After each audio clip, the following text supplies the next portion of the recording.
గోమాతను రక్షించండి అని జనాలను రెచ్చగొట్టే బదులు పవర్ లో ఉన్న బీజేపీ గవర్నమెంట్ గోమాతను నేషనల్ యానిమల్ గా చేస్తే ఈ ప్రాబ్లం కి సొల్యూషన్ దొరుకుతుంది కదా. రోడ్ల మీద ఇలా జనాలు కొట్టుకు చావరు కదా.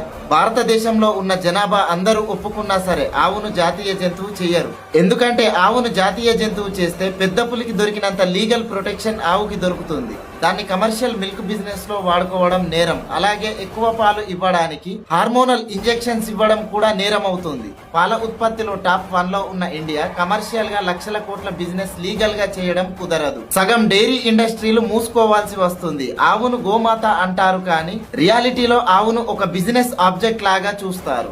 ఆవు పాలు, పేడ, మూత్రం, మాంసం, చర్మం, ఎముకలు అన్ని బిజినెస్. కొందరు పాల కోసం, కొందరు మాంసం కోసం, కొందరు ఇంకా దారుణంగా ఓట్ల కోసం ఆవుని వాడుకుంటున్నారు. ఒక్క ఆవు మాత్రమే కాదు, ప్రతి జంతువు నుండి, ప్రతి చెట్టు నుండి మనిషి లాభపడుతూనే ఉన్నాడు.